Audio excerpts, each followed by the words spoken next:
Pixel Gear is a brand new gallery shooter now available for PlayStation VR, and it does get some things right and some things not so right. Now, as you can see already, the Minecraft visual aesthetic is really quite pleasing. It's kind of very vibrant. You've got some nice colors there. You're looking to see all the farmyards and the trees. You've got windmills there, nice castle, farmyards behind you when you look around.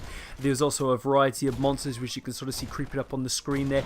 It's all very pleasing and visually enticing, and it's sort of like for children playing these types of games. It's not that violent, so you're not going to feel like going into this, I'm not sure that my kids would really like this. Yes, you can do headshots and you can like fight some sort of scary creatures, but generally this is kind of a fun game that anyone can play of any age. Now, there's 6 levels of content in there, so it does seem like there's a fair amount to offer originally, and there's also boss battles at the end of some of these levels as well, which is actually quite a fun thing to do. And also the characters have these entertaining reactions when they're shot, and there's some upgradable weapons and power-ups that you can collect on the way, including the ability to slow down time and even stop time completely.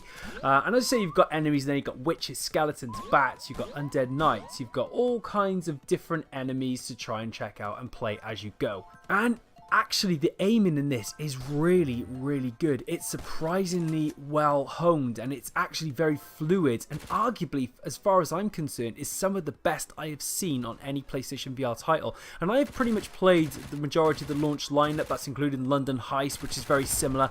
I actually preferred the aiming in this and the shooting in this to London Heist, which is surprising because that is also pretty effective. But the game does fall very flat, and unfortunately, because the levels are quite limited and because the enemies are quite limited, repetition does hit quite fast. And as you see, the weapon types are also a little bit limited. You do get to use pistols, shotguns, machine guns, and the feel of those is different from one to the next. And the fact that you can upgrade them to sort of tweak them and change them around a little bit does make it interesting, but generally speaking, they're all a little bit flat and a little bit underwhelming.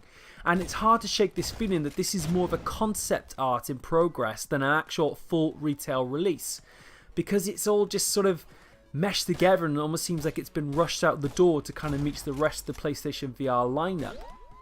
But it is quite relaxing, and it does actually work as a nice stopgap game between other releases. So if you want to play this in between your Batman Arkham VR and Eve Valkyrie, it does work quite well, and it's not that nauseating. I think it's, when you're sort of playing it, you can feel very relaxed, very comfortable when playing it. It's not too strenuous, it's not too difficult, and it's just a very refreshing game to just jump into and have a bit of fun with.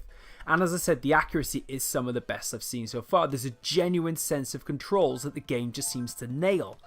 But as I said, the gallery nature of it is quite shallow and simplistic, and the content is lacking, and the game can be very slow paced as a result of that. You actually sometimes reach a point where you want the levels to hurry up and move along, because you're essentially you've got through these wave of enemies. You can't really see anyone ahead of you, but their enemies kind of glitched somewhere behind a tree or something, and then you can't actually get them and then finish the level, so you kind of have to wait for them to find their way around or just restart the game entirely, which is a little bit annoying.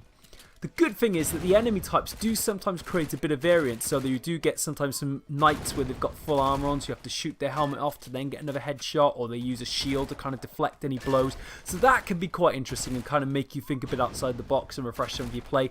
But this does not happen often enough, and generally, as I've said before, it's quite repetitive, and it is very frustrating because you're waiting for it to move along, and it's just not much to it. And it gets worse. There's no real global leaderboards in this, which is a real shame. There's no sort of co-op play, which would have been fun to have online. There's no way to kind of test your abilities to yourself, so there's no like kind of time trial mode.